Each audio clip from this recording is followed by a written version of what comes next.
कथकली किस राज्य का शास्त्रीय नृत्य है? Option 1 Uttar Pradesh, option 2 Kerala, option 3 Tamil Nadu, option 4 Andhra Pradesh. इसका करेक्ट आंसर है ऑप्शन 2 केरल। अगर बात करें लोक नृत्य की तो केरल का लोक नृत्य मोहिनी अट्टम है। अब बात करते हैं उत्तर प्रदेश की। उत्तर प्रदेश का शास्त्रीय नृत्य कथक है। चलिए अब बात करते हैं लोक नृत्य की। तो उत्तर प्रदेश का लोक नृत्य रासलीला है।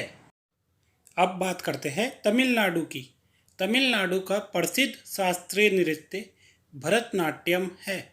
और लोक नृत्य तमिलनाडु का लोकप्रिय लोक नृत्य कुम्मी है। चलिए अब बात करते हैं आंध्र प्रदेश की। आंध्र प्रदेश का प्रसिद्ध शास्त्रीय नृत्य कुचिपुड़ी है। और अगर बात करें आंध्र प्रदेश के लोक नृत्य की तो आंध्र प्रदेश का लोक नृत्य धमाल है। भारत भूमध्य रेखा से मात्र कितने डिग्री उत्तर में है? Option 1 10, option 2 6, option 3 12, option 4 8। इसका करेक्ट आंसर है ऑप्शन 4 8 डिग्री। चलिए कुछ एक्स्ट्रा फैक्ट जान लेते हैं। भूमध्य रेखा प्रशांत महासागर, अटलांटिक महासागर और हिंद महासागर से होकर गुजरती है। भूमध्य रेखा 13 देशों से होकर गुजरती है। भूमध्य रेखा एक कल्पित रेखा है जो पृथ्वी को पूर्व से पश्चिम की ओर दो बराबर भागों में बांटती है। इसके उत्तरी भाग को उत्तरी गोलार्ध और दक्षिणी भाग को दक्षिणी गोलार्ध कहा जाता है। अब बात करते हैं मकर रेखा की। मकर रेखा 10 देशों से होकर गुजरती है। अगर बात करें कर्क रेखा की तो कर्क रेखा भारत में 8 राज्यों से होकर गुजरती है। वो 8 राज्य है गुजरात, राजस्थान, मध्य प्रदेश, छत्तीसगढ़, झारखंड, पश्चिम बंगाल, त्रिपुरा और मिजोरम। भारत में कितने स्वर्ण क्षेत्र राज्य है? Option 1 4, option 2 3, option 3 5, option 4 6। इसका करेक्ट आंसर है ऑप्शन 2 3। उत्पादन के लिहाज से सबसे बड़ा राज्य है कर्नाटक और इसकी हुट्टी और ऊटी नामक खान प्रसिद्ध है। उत्पादन के लिहाज से दूसरा सबसे बड़ा राज्य आंध्र प्रदेश है और इसकी हीरा बुद्धिनी नामक खान प्रसिद्ध है। भारत का तीसरा स्वर्ण क्षेत्र राज्य झारखंड है। इसकी केंद्रू कोचा नामक खान प्रसिद्ध है। साहित्य के क्षेत्र में उत्कृष्टता के लिए निम्नलिखित में से कौन सा पुरस्कार प्रदान किया जाता है? ऑप्शन 1 नवलेखन पुरस्कार, ऑप्शन 2 ग्रैमी पुरस्कार, ऑप्शन 3 पुलित्जर पुरस्कार, ऑप्शन 4 अर्जुन पुरस्कार। इसका करेक्ट आंसर है ऑप्शन 1 नवलेखन पुरस्कार। नवलेखन पुरस्कार भारतीय ज्ञानपीठ द्वारा नवोदित रचनाकारों की पहली कृति की पांडुलिपि पर प्रदान किया जाता है। ग्रैमी पुरस्कार को मूल रूप से ग्रामोफोन अवार्ड भी कहा जाता है। यह पुरस्कार संगीत उद्योग में उपलब्धियों को पहचानने के लिए रिकॉर्डिंग अकादमी द्वारा प्रदान किया जाता है। पुलित्जर पुरस्कार संयुक्त राज्य अमेरिका का एक प्रमुख पुरस्कार है। यह पुरस्कार समाचार पत्रों की पत्रकारिता, साहित्य एवं संगीत रचना के क्षेत्र में प्रदान किया जाता है। अर्जुन पुरस्कार भारत सरकार के द्वारा खेल के क्षेत्र में खिलाड़ियों को प्रदान किए जाने वाला एक पुरस्कार है। जल्लीकट्टू किस राज्य का प्रसिद्ध खेल है?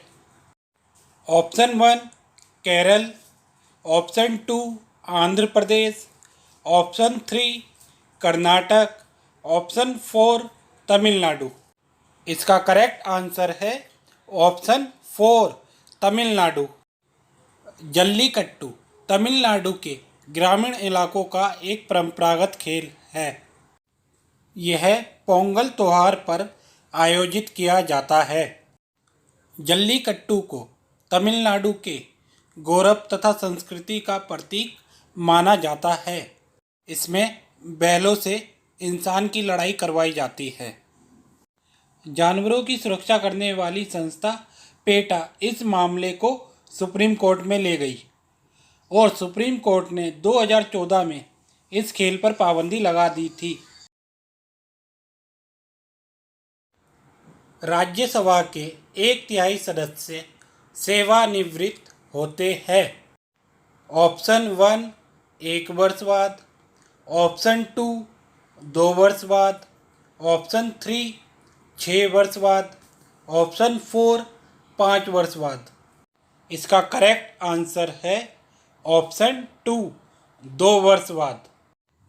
राज्यसभा एक स्थायी सदन है जो कभी भंग नहीं होता है। इसके सभी सदस्य 6 वर्ष तक अपने पद पर बने रहते हैं। राज्यसभा के 245 सदस्य होते हैं, जिनमें से 12 सदस्य भारत के राष्ट्रपति द्वारा मनोनीत किए जाते हैं। राज्यसभा का सभापति उपराष्ट्रपति होता है और वर्तमान में भारत के उपराष्ट्रपति श्री वेंकैया नायडू हैं। मानव में टार्सल हड्डी पाई जाती है। ऑप्शन 1 टखने में, ऑप्शन 2 जांघ में, ऑप्शन 3 कान में, ऑप्शन 4 ऊपरी बाह में। इसका करेक्ट आंसर है ऑप्शन 1 टखने में। जांघ की हड्डी को फीमर कहते हैं। यह मानव शरीर की सबसे बड़ी और मजबूत हड्डी होती है। कान की हड्डी को स्टेपिज कहते हैं। यह मानव शरीर की सबसे छोटी हड्डी होती है। ऊपरी बाह की हड्डी को परगंडिका कहते हैं। रैंड किस देश की मुद्रा है? Option 1 Korea, option 2 Brazil, option 3 Italy, option 4 दक्षिण अफ्रीका। इसका करेक्ट आंसर है ऑप्शन 4 दक्षिण अफ्रीका। सबसे पहले बात करते हैं दक्षिण अफ्रीका की। दक्षिण अफ्रीका में 11 भाषाओं को आधिकारिक भाषा का दर्जा दिया गया है। यह किसी एक देश में बोली जाने वाली भाषाओं की संख्या के हिसाब से बोलीविया और भारत के बाद तीसरा देश है। चलिए अब बात करते हैं कोरिया की मुद्रा की। कोरिया की मुद्रा वॉन है। अब बात करते हैं ब्राज़ील की मुद्रा की। ब्राज़ील की मुद्रा रियल है। बात करें इटली की मुद्रा की। इटली की मुद्रा यूरो है। भारत का सबसे पुराना बंदरगाह कौन सा है? Option 1 Kolkata, option 2 Mumbai, option 3 Kandla, option 4 Visakhapatnam. इसका करेक्ट आंसर है ऑप्शन 1 कोलकाता बंदरगाह। कोलकाता बंदरगाह समुद्र तट पर नहीं बल्कि हुगली नदी पर स्थित है। हल्दिया इसका सहायक बंदरगाह है जो समुद्र तट पर स्थित है। खिदीरपुर एवं डायमंड हार्बर इसके प्रमुख पोर्टाश्रय है। चलिए अब बात करते हैं कांदला बंदरगाह की। कांदला बंदरगाह गुजरात के कच्छ जिले में स्थित देश का सबसे बड़ा बंदरगाह है। कांदला बंदरगाह का नाम बदलकर अब दीनदयाल बंदरगाह रख दिया है।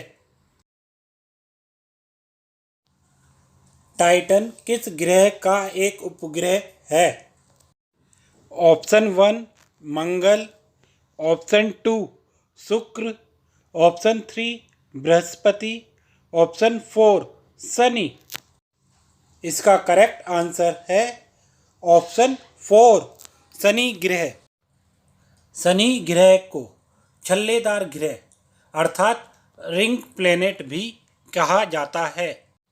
नई खोज के साथ अब शनि के कुल उपग्रहों की संख्या बढ़कर 82 हो गई है, जो सौरमंडल में ज्ञात प्राकृतिक उपग्रहों की संख्या के हिसाब से सर्वाधिक है। बृहस्पति के ज्ञात प्राकृतिक उपग्रहों की संख्या 79 अर्थात 79 है। चलिए अब बात करते हैं मंगल ग्रह की।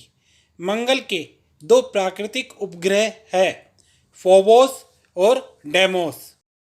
हमारे सौरमंडल का सबसे ऊंचा पर्वत ओलंपस मोन्स भी मंगल ग्रह पर स्थित है।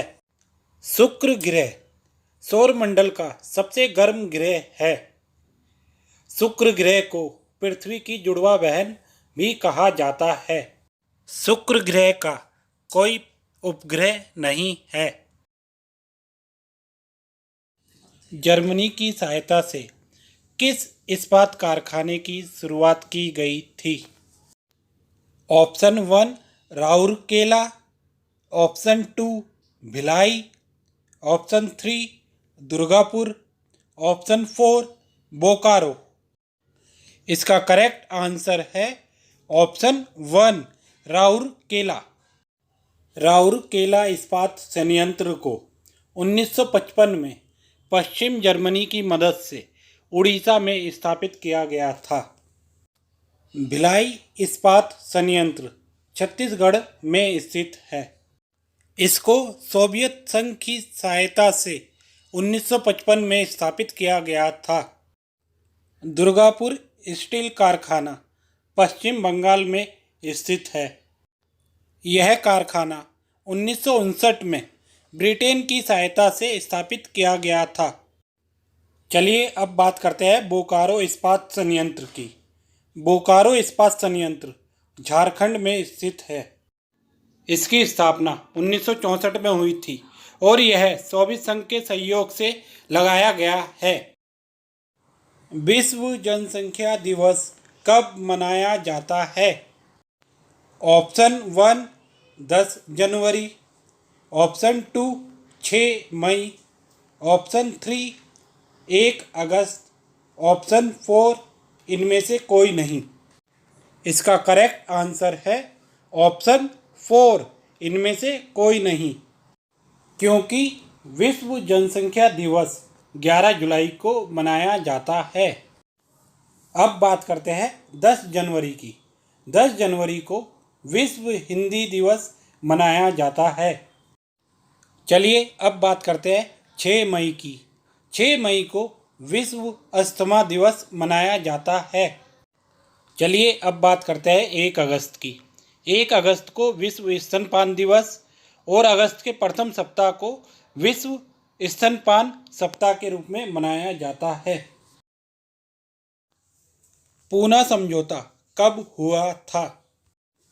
Option 1 1928, option 2 1918, option 3 1932, option 4 1940। इसका करेक्ट आंसर है ऑप्शन 3 1932। पूना समझौता डॉक्टर भीमराव अंबेडकर एवं महात्मा गांधी के मध्य हुआ था। यह समझौता 24 सितंबर 1932 को हुआ था। आपको हमारी वीडियो कैसी लगी प्लीज़ कमेंट बॉक्स में कमेंट करके ज़रूर बताइएगा। प्लीज़ हमारी वीडियो को लाइक करें, ज़्यादा से ज़्यादा शेयर करें और हमारे चैनल को सब्सक्राइब करें। अगर आपने हमारे चैनल को सब्सक्राइब नहीं किया है तो प्लीज़ आज ही हमारे चैनल को सब्सक्राइब करें, ताकि आने वाली और वीडियोज़ का नोटिफिकेशन आपको टाइम पर मिल सके। वीडियो को अंत तक देखने के लिए आप सभी का धन्यवाद।